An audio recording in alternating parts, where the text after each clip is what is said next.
آغاز ہونا تھا. تو اس اثنا کے اندر دیکھا جائے تو اس کے جو فوائدے ہیں وہ تو بہت زیادہ ہیں, لیکن اس کے جو نقصانات ہیں وہ طلبہ یونین کی بحالی سے ریاست کے اندر جو سیاسی فقدان ہے وہ ختم ہو جائے. جو قائدانہ صلاحیتیں ہیں وہ صرف سیاست کی بات نہیں ہے, ہر مکتب فکر اور ہر شعبہ زندگی کے اندر طلبہ یونین کی بحالی سے ایک قائدانہ صلاحیتیں اور ہر شعبہ زندگی میں ایک باصلاحیت نوجوان آپ کو ملیں گے. ایک چھوٹا سا بریک لیتے ہیں, بریک کے بعد دوبارہ حاضر ہوتے ہیں.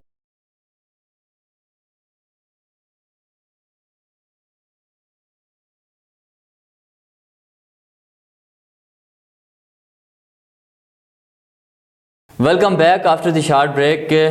گفتگو کا سلسلہ جاری ہے. میرا اگلا سوال ہے احسن سے, طلبہ کو قیادت کے انتخاب سے محروم رکھنا کیا یہ سوچی سمجھی سازش ہے یا کیا وجوہات ہیں اس کے پیچھے؟ کہا جائے تو ایک سوچی سمجھی سازش ہی ہے, کیونکہ 1984 کے بعد ایک مکمل نسل اس یونین کے انتخابات اور اس بنیادی نرسری سے دور ہے جو طلبہ کے اندر قیادت کو اور ریاست کی قیادت کا جو ایک آغاز ہے وہ وہیں سے ہوتا ہے, طلبہ یونین کی بنیادی نرسری سے حاصل کیا جاتا ہے. اب یہ اس لیے بھی بین ہے کہ موروثی سیاست اب دن بدن آ رہی ہے. پھر علاقائی سطح پر کیونکہ جو بھی الیکشنز ہوتے ہیں, جو انتخابی مرحلہ ہے جو ریاستی سطح پر لیجسلیشن کے لیے, وہاں پر بھی آپ دیکھتے ہیں کہ علاقائی اور برادریوں کے الیکشن ہوتے ہیں, نہ کہ نظریات کے الیکشن ہوتے ہیں, نہ کہ اس ویلفیئر آف دا یوتھ اور یا ویلفیئر آف دا اسٹوڈنٹ اور the welfare of the society, اس کے لیے اب الیکشن نہیں ہوتی, اس نظریات پہ اب الیکشن نہیں ہوتی, کیونکہ مکالمے کا مباحثے کا وہ جو طریقہ کار تھا جہاں سے طلبہ یونین کے اندر طلبہ مکالمے کے ذریعے مباحثے کے ذریعے اپنے مسائل کو حل کرتے تھے, اپنے جھگڑوں کو حل کرتے تھے, ان کی اس نرسری سے دور کر کے ایک سوچی سمجھی سازش ہے جس کے ذریعے وہ کچھ ایک بنیادی طبقہ ہے جو جاگیردارانہ سرمایہ دارانہ طبقہ ہے جو حکومت کو اور ان اقتدار کو اپنے ہاتھ میں رکھنا چاہتے ہیں, ہاتھ کے کٹپتلی کی طرح حکومتوں کو چلا رہا ہے, تو وہ اس بنیادی نرسری سے خوفزدہ ہے تاکہ کوئی انقلاب نہ آ سکے اور ویلفیئر آف دی سوسائٹی کام نہ ہو سکے. میرا آخری سوال احسن آپ سے یہ ہے کہ جو سیاستدان ہیں وہ طلبہ کے رہبر ہیں یا رہزن, کیا کہیں گے اس سوال سے؟ یقیناً بہت ہی یہ بین الاقوامی سوال ہے. میں یوں کہوں گا کہ رہبر ہے میرا رازن, منصف ہے میرا قاتل. رہبر ہے میرا رازن, منصف ہے میرا قاتل, سہ لوں تو قیامت ہے, کہہ دوں تو بغاوت ہے.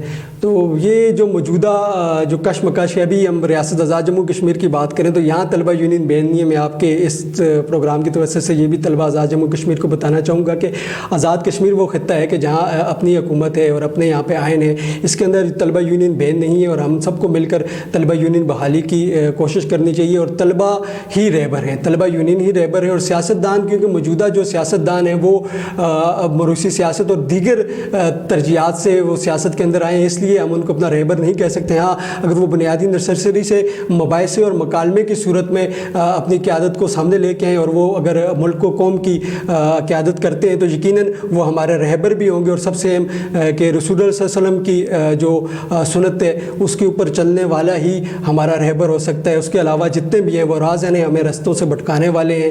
اور بنیادی طور پر جو طلبہ یونین ابھی جو طلبہ تنظیمیں ان کو بھی یہ موجودہ سیاسی جو کلچر ہے وہ اپنے فائدے کے لیے استعمال کر رہے ہیں, اس لیے ہمیں ایک پڑھی لکھی باشعور قیادت نہیں مل رہی. اور باشعور قیادت کے لیے ضروری ہے طلبہ یونین کے الیکشن ہو, اور طلبہ یونین کے الیکشن لاسانی بنیادوں پر نہیں بلکہ یہ ان تمام ترجیحات کو ختم کر کے ہمیں ایک نئی ریت اور روایت کے ساتھ جو یقیناً حکومت کے پاکستان اور آزاد کشمیر کے عوام کی بھلائی کے لیے بہتر ہوگی. اور اس کے لیے بہتر ہے کہ آپ کے پلیٹ فارم کی وجہ سے ہم حکومت پاکستان اور آزاد کشمیر گورنمنٹ کو یہ بتانا چاہتے ہیں کہ یہ مطالبہ بھی ہے کہ جلد از جلد حکومتی سطح پر طلبہ یونین کے الیکشن کروائے جائیں تاکہ یہ موجودہ جو سیاسی فقدان, قیادت کا فقدان دونوں ریاستوں کے اندر موجود ہے اس کو کم کیا جائے اور ختم کیا جائے. موجودہ جو جامعات کے نوجوان طالب علم ہیں ان کے لیے آپ کیا پیغام دینا چاہیں گے؟ گزشتہ سال ہی ریاست میں پہلی بار تمام طلبہ تنظیمیں جتنے بھی ریاست کے اندر موجود ہیں ان کا مشترکہ اجلاس ہوا, طلبہ کانفرنس ہوئی, پہلی کل جماعتی طلبہ کانفرنس اسلام آباد نیشنل پریس کلب کے اندر. تو اسی فیز کے اندر اب دوسری سالانہ جموں کشمیر طلبہ کانفرنس ہونے جا رہی ہے مظفر آباد پریس کلب کے اندر. تو میں تمام طلبہ کو جو جتنی بھی جامعات کے اندر موجود ہیں, جامعات کے مسائل کے حل کے لیے آئیں, طلبہ تنظیموں کا ساتھ دیں اور طلبہ یونین کی بحالی کے لیے اس تحریک ایسا بنے جو انشاءاللہ جلد از جلد آپ تک ہم اس کے تمام تر لٹریچر آپ تک پہنچائیں گے. تو یہی ایک آپ طالب علموں سے ہماری استدعا ہے کہ آپ طلبہ یونین کی بحالی کے لیے تمام طلبہ تنظیموں اور طلبہ رہنماؤں کا ساتھ دیں. بہت بہت شکریہ. جی ناظرین، آپ نے گفتگو ملاحظہ فرمائی. ایس این کا کہنا کہ جو طلبہ یونینز پر عائد جبری پابندی ہے اس کے بعد نوجوانوں کو آگے آنے کا موقع میسر نہیں ہو رہا اور روسی سیاست جو ہے وہ عروج پر ہے. میری بھی حکومت آزاد کشمیر اور حکومت پاکستان سے یہ عاجزانہ گزارش ہے کہ نوجوان اسٹوڈنٹس کو آگے آنے کا موقع دیا جائے اور جو طلبہ یونینز پر جبری عائد پابندیاں ہیں ان کو ختم کر دیا جائے تاکہ نوجوان جو ہے پولیٹکس میں آئیں اور اپنا کردار ادا کر سکیں. اپنے میزبان راجہ بلاول کو دیجیے اجازت. اللہ نگہبان.